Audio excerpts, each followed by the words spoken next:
할렐루야. 사랑하는 대강의 가족 여러분, 오늘 하루도 하나님의 말씀과 동행하는 삶이 되길 소망합니다. 오늘 함께 나눌 하나님의 말씀은 마태복음 5장 8절 말씀입니다.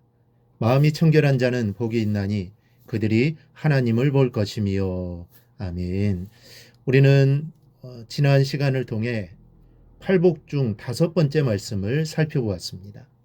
긍휼히 여기는 자는 복이 있나니 그들이 긍휼히 여김을 받을 것이며, 이 긍휼은 자비라고 했습니다. 우리는 자비를 베풀 만한 사람에게뿐만 아니라 자비를 베풀 수 없는 사람에게도 이 긍휼을 베풀어야 합니다. 그러면 우리 자신도 하나님의 긍휼을 받게 될 것입니다. 오늘은 마음이 청결한 자는 복이 있나니 그들이 하나님을 볼 것이며, 이 팔복 중에 여섯 번째의 복에 관한 말씀입니다. 이스라엘에는 정결례법이란 게 있었습니다. 그 법에 의하면 신체의 어떤 부분이든지 간에 이 종기만 나도 그는 부정한 사람이 됩니다. 그러나 치료의 일정 기간이 지나면 제사장이 승인을 받아 이 공동체에 들어가기도 하고 또 의식에 참여할 수도 있었는데, 예수님 당시에도 이러한 정결례법은 아주 철저히 지켜졌습니다. 이 예법에 의거해서 한 번은 바리새파 사람들과 율법사들이 예수님의 제자들이 손을 씻지 않고 음식을 먹는다고 비난한 적이 있었습니다. 그때 그것을 보신 예수님께서 입으로 들어가는 것보다는 입에서 나오는 것이 더 더럽다는 말씀을 하십니다. 청결은 마음에서부터 비롯되는 것임을 가르쳐 주신 겁니다. 여기서 청결을 뜻하는 헬라어는 문자적으로 순수함, 이 깨끗함을 의미합니다. 그러나 여기서 이 말은 단순히 순수하고 또 깨끗한 마음을 의미하지는 않습니다. 마음의 청결함은 하나님께 대한 순진함, 또한 솔직함과 이 순수함이라고 할 수 있습니다. 마음이 청결한 사람은 순결함과 순수함으로 하나님 앞에서 자기의 할 일을 하는 사람입니다. 그리고 이 순수하다는 것은 어떤 일을 함에 있어서 동기가 순수하다는 말입니다. 오늘 예수님께서는 하나님 앞에서 솔직하고 순수한 사람은 하나님을 볼 수 있기 때문에 행복한 사람이라고 하십니다. 하나님을 믿는 사람이 하나님을 보고 싶은 것은 인지상정 아니겠습니까? 이 구약시대에도 사람들은 하나님을 뵙는 것이 그들의 최고의 영광이라고 생각했습니다.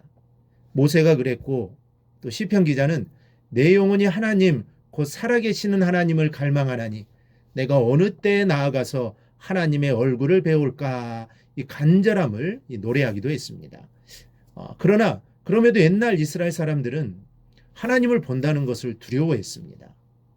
하나님을 직접 뵙고는 싶었으나 너무나 거룩하신 하나님을 미천한 자신들이 보게 될 때는 죽을 것이라는 두려움이 있었기 때문입니다. 그래서 다만 그들은 하나님의 기운이 그들에게 느껴지는 것만으로도 만족했습니다. 구름기둥으로 임재하시는 하나님, 또 불기둥으로 임재하시는 하나님이면 그들은 황송하였고, 꿈속에 나타나시는 하나님으로 그들은 만족했습니다. 그런데 이런 존귀하신 하나님을 예수님은 마음이 청결한 자는 볼 수 있다라고 말씀하십니다. 그렇다면 예수님께서 말씀하시는 하나님을 볼 수 있는 청결한 마음은 도대체 어떤 마음입니까? 마음은 우리 인간의 감정의 소재지이며 가장 은밀한 것입니다. 마음은 삶의 방향을 정하거나 또 행동을 결정하는 주인이기도 합니다. 그래서 예수님께서는 그 마음의 청결이 하나님을 보게도 하고 가리게도 한다고 말씀하는 겁니다. 이 구약의 규례에서는 혼합된 것은 무조건 부정한 것으로 간주합니다. 따라서 하나님의 백성은 육축을 다른 종류와 교합시키지 말아야 하고, 밭에 두 종자를 섞어 뿌리지 말아야 합니다. 그리고 두 재료로 직조된 옷을 입어서는 안 되었습니다. 이러한 점에서 볼 때 본문에 나오는 마음의 청결은 이중적인 마음을 품지 말고 오로지 하나님만을 향하는 순수함을 뜻한다고 볼 수 있습니다. 이 세상에서 유일하게 두 눈으로 각각 다른 것을 볼 수 있는 생물이 있는데 그것은 카멜레온입니다. 카멜레온은 그 색만 다양한 것이 아니라 눈의 초점도 다양합니다. 한눈으로는 높은 곳의 먹이를 보고 또 한눈으로는 물에 뜬 곤충을 볼 수 있습니다. 여러분, 하나님께서 우리에게 두 눈을 주신 이유는 한 물체를 정확한 입체감을 느끼며 보도록 주신 것입니다.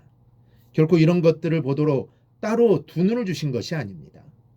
그럼에도 세상 사람들은 다초점적인 생활을 합니다. 즉 한눈으로는 진리이신 주님을 보면서 또 한눈으로는 세상과 우상을 바라보고 있습니다. 주님 당시 종교 지도자들이 그런 양면적 마음의 상태를 지녔습니다. 곧 하나님과 재물을 동시에 얻고자 한 것이죠. 그러다 보니 각종 불의와 결탁하게 되고 자신들의 종교 기득권을 지키고자 메시아이신 그리스도까지 로마 총독에게 내어주게 된 것입니다. 결국 두 마음의 초점을 품은 자들은 그리스도께서 하나님임을 볼 수 없었습니다. 두 마음을 품었던 가룟 유다는 부활하신 주님을 보지 못하고 죽었습니다. 오직 한 마음으로 주님을 쫓는 사도들만이 주님께서 하나님이심을 똑똑하게 확인할 수 있었습니다. 여러분, 주님은 주님만을 삶의 신앙과 생명으로 삼고 바라보는 자들에게만 그 본 모습을 보여주시는 분입니다. 어느 왕이든 권력자든 두 마음을 품은 신하를 계속 용납하는 이들은 없습니다. 주님도 마찬가지입니다. 세상을 바라보고 주님도 바라보는 그런 신앙인을 용납치 않으십니다. 그러므로 오직 주님께만 우리 마음의 눈을 고정시켜 달라고 간구하는 성도들이 되시기를 바랍니다. 이 마음으로 살아갈 때 하나님이 여러분을 만나주시고 그 자리에서 축복해 주실 것입니다. 이러한 은혜가 우리 모두에게 있기를 주님의 이름으로 축원합니다. 오늘 묵상한 말씀을 굳게 잡고 삶으로 실천하며 살아내는 대강의 모든 성도들이 되기를 축복합니다.